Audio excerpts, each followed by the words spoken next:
गुरु के साथ, संतों के साथ, ग्रंथों के साथ हम जो सबसे अनुचित करते हैं वो ये है कि हम उनके शब्दों को पकड़ लेते हैं। हम शब्दों में बहुत ज़्यादा लॉजिक लगाने लगते हैं, हम शब्दों का विश्लेषण करने लग जाते हैं, ना कि उस चीज़ का जो गुरु, ग्रंथ और संत हमसे कहना चाहते हैं। अगर आप उनके शब्दों को पकड़ोगे तो ये एक तरह से उनका निरादर और उनका असम्मान करना भी होता है, क्योंकि वो आपको शब्दों के माध्यम से मौन समझाने का प्रयास कर रहे हैं, मौन तक ले जाने का प्रयास कर रहे हैं। तो अगर वो ये प्रयास कर रहे हैं तो यहीं पर आप उनके मर्म को समझने की कोशिश करें कि वो आपसे क्या कहना चाहते हैं। वो आपसे कोई बात नहीं कहना चाहते, वो आपको दुनिया की तरह और ज़्यादा शब्द नहीं देना चाहते, वो आपको मौन देना चाहते हैं, वो आपको अपने मौन तक लेके जाना चाहते हैं। और उस मौन तक ले जाने के लिए उन्हें शब्दों का सहारा लेना पड़ता है आपसे बात करने के लिए, क्योंकि आप मौन को कैसे समझेंगे। आप तो शब्दों में खेलने वाले लोग हैं, तो आप तक अगर मौन को भी लाना है तो मौन को भी शब्दों के माध्यम से लाना पड़ता है।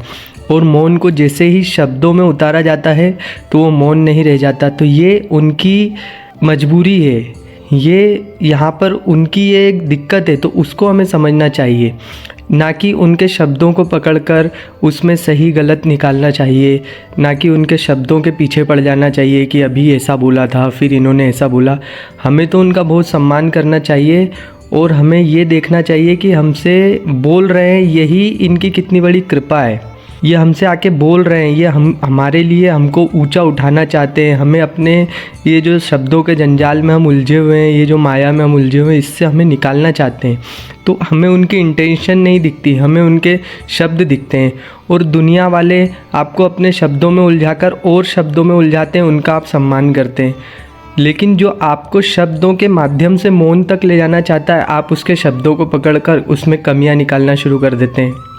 तो इससे आप ही की हानि होगी, उनका कुछ नहीं होगा। वो तो अपने मौन में स्थापित हैं, वो तो आनंद में है, वो तो शांति में है। वो अगर अपना हाथ आपकी ओर बढ़ा रहे हैं तो उनका हाथ खींचने की जगह है कि उनके हाथ का सहारा लेकर आप ऊपर चले जाएं। यही आपके लिए अच्छा होगा। इसलिए ग्रंथों में, संतों की वाणी में कमियां निकालने वाले ये कहीं नहीं जाते, अंततः ये दुखी और परेशान ही रहते हैं।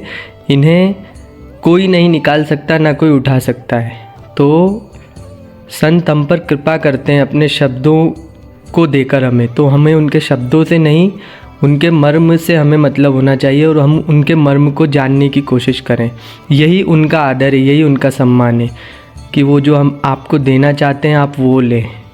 शब्द तो एक माध्यम है, एक लोक भाषा मजबूरी है, क्योंकि आप तो शब्द के अलावा कुछ समझते ही नहीं ना।